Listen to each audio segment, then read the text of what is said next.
I'm gonna move my chicken to the side. Dennis? I just named him that. He doesn't have a name.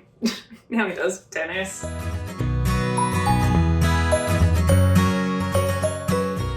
Hey, what's up? Emily here. I'm gonna be making a little bit of dinner tonight.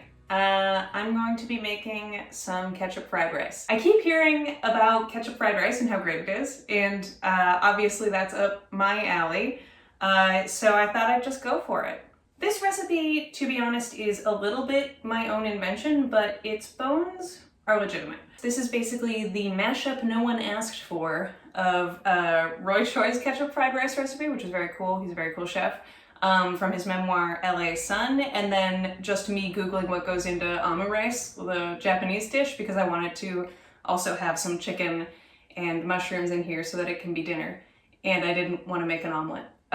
So I Frankensteined them together, and that's what we're going to be doing today. I'm going to put the recipe, such as it is for this, down in the bottom, as well as links to some real recipes, and you can try it out for yourself if you want. I will let you know at the end whether or not it's any good. I'm sure it'll be delicious, honestly. I keep hearing that this is like a fantastic kind of like dinery meal, and I'm super excited to give it a shot. Let's cook. Alright, so the first things first, I'm just gonna do a little bit of prep, a little mise en place. I have a single scallion. We need like 1 to 2 tablespoons of scallion, except that this is the only scallion I have. So this little guy's just gonna have to do. We need about 1/3 of a carrot. So I'll just chop that off and then we'll keep that for later. Maybe it'll become soup. And then I have 4 shiitake mushrooms, which I am going to slice. And I have 3 cloves of garlic, which I'm gonna mince. So I want to just chop off the end of my scallion and then slice it up like this. Something that I learned recently and have not tried yet is that you can root scallions in water and actually regrow the top green bits. So there's a little money saving tip for you. I'm gonna try it. I did it with some basil and it worked wonderfully. Now I have a little basil plant. And all I did was I took some grocery store, like a piece from the grocery store that looked pretty healthy, and I washed it off. Plucked away any dead looking bits, chopped off a little bit of the end and put it in water, and now it grows. So that's kind of nice. But yeah, apparently you can do that with this bit of the scallion too. I don't know if you can see that. But not this little amount. You have to do a little more than that.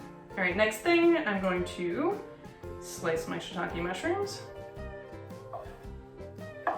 4 was sort of an arbitrarily chosen number.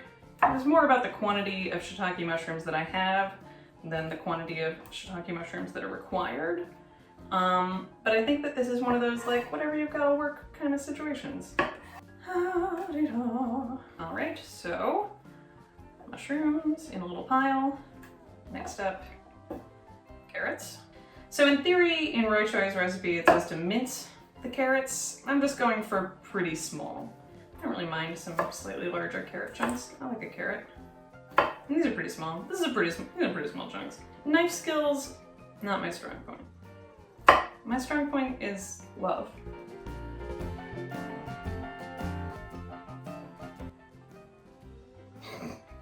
All right, carrots chopped. And last but not least, I have 3 already peeled garlic cloves, which I am actually going to attempt to mince, sort of. Oh, hello fridge. The fridge has arisen. Better awake than dead, you know? Here we go. So, I have my garlic somewhat chopped, and I'm just gonna go at it. I'm just gonna flip and go for it a little, you know? I'm not even looking. Look at this. Doesn't matter. All right, and then the last thing I'm gonna do for this portion of the evening is get about 2 tablespoons of kimchi out of this grocery store kimchi that I got, which is flippin' fantastic, by the way. You know what? That's what we're doing. I'm just gonna go for it and grab a couple pieces. 1 more piece. Oh, okay. Yum. I'm gonna go way overboard on the amount of kimchi that I was told to put in here because I don't listen to rules well. I'm gonna put this in the fridge and then I'm gonna chop that kimchi up. And here's my little pile of kimchi. I'm just gonna give this slightly more than a rough chop. Oh, it's like, it smells so like sour and vinegary and delicious. Flippin' love kimchi. All right, so I have my green onion, my scallion, my sliced shiitake mushrooms. I have my minced up garlic, my diced up carrots, and my slightly chopped kimchi. And I am ready to cook. The other things I'm gonna grab are canola oil, some chicken thighs, and my ketchup. Get ready to cook. I'm gonna move you over here so you can see me cooking on the stove. Come on, you.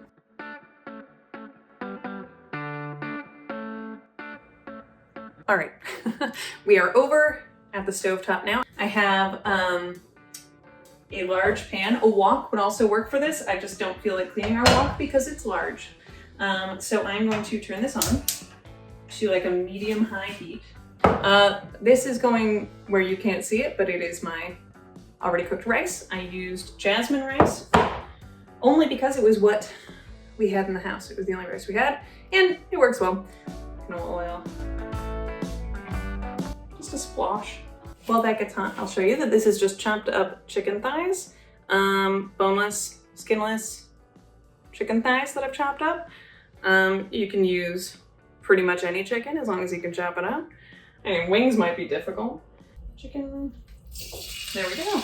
I'm gonna quickly just wash my hands to make sure I don't have any raw chickenness on them, so that we can then continue onward from there. Okay, hand washing complete and drying almost complete. All right, chicken's in the pan. I'm gonna give that a couple minutes to start cooking, and then I'm gonna add my veggies and my kimchi, and onward from there. Garlic. Technique. And carrots. I've got some of my scallion and kimchi. Oh yeah, that's delish. Oh, almost forgot my mushrooms. Bam, baby. I'm looking forward to a great success. Rice.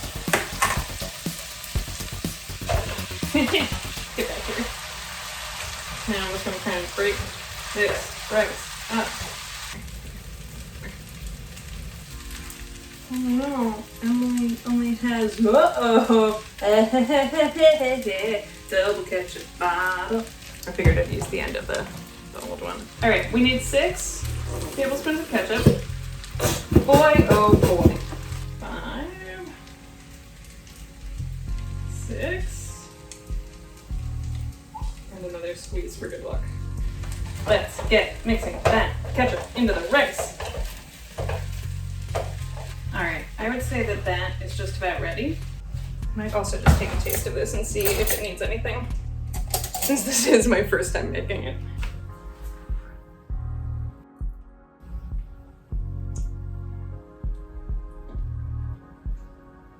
Yeah, I like that. It tastes like what you think it would.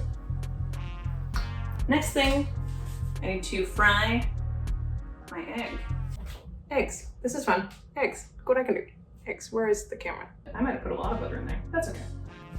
I know you're gonna hate this, I'm sorry. I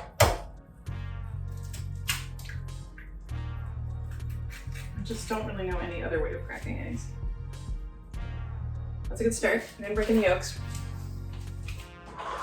I'm gonna try and tilt this a little so that I can get under the egg yolk a little better once they're ready.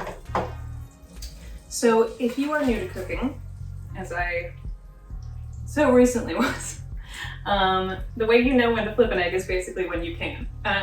Like if you're trying to get under there and it's all floppy and stuff, like there's a point at which you start to sort of see the edges come up and like it's a little easier to get under, that's when you can flip it. And my trick is to prioritize getting my flipper under the yolk, because everything else it doesn't matter. Oh, and I broke it. You know, it doesn't really matter if the yolk breaks. It's more about the feeling. Oh, it's just so slippery from all the butter. Okay, that one worked. I'll let Dan have a nice one. All right, I'm gonna turn this off, because as soon as it's flipped, you can pretty much get ready to serve it.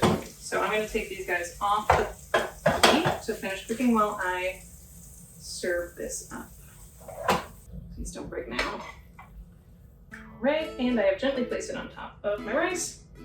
Actually, I don't know why I didn't think of this sooner. Oh, I don't want you to see how dirty my kitchen is. All right, so as you can see, I am just using my little wooden spoon. Put my ketchup rice into my bowls. And then second egg, slightly less impressive egg. And I garnish with my scallions.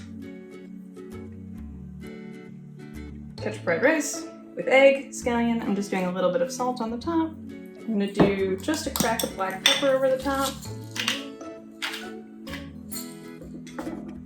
And this is a Korean hot and sweet sauce that I really like. So I'm just gonna give, because this isn't very spicy right now, I'm just gonna give it a little.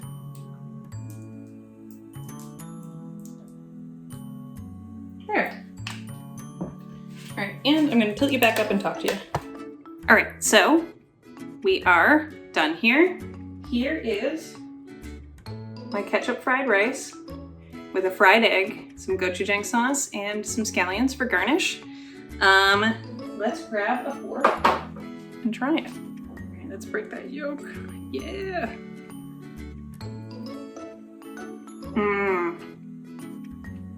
That's really good. Okay, highly recommend. The ketchup cake, forget about it. But this is legitimately good. Oh, I tried it at home with Big Dan's, right? Hey, Dan? Yeah. Get some of the egg? Yeah, egg. get the yolk. I broke the yolk on the other one, so that the rest of that'll be yours. Oh. And then you can have a bite of mine, because I took up a couple bites of yours.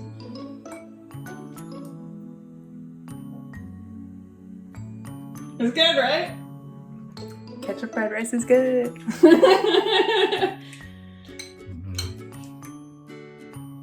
Yeah, really good. So ketchup fried rice, like it's got a little bit of tang and spice from that kimchi fried rice. I put a little hot sauce on mine, but you can do whatever you want. It's salty, it's tangy, it's tasty, it's cozy. I would recommend this for sure. Definitely get in there if you're so inclined. This one's already eaten a little bit. Wait. If you're so inclined. Right, Dan? It's good, right? Yeah. Serve with a Pilsner and just a hint of shame. Okay, thanks so much for checking this out. We're gonna go eat our dinner. Hope you're safe, hope you're well, and come back soon and I'll talk to you later.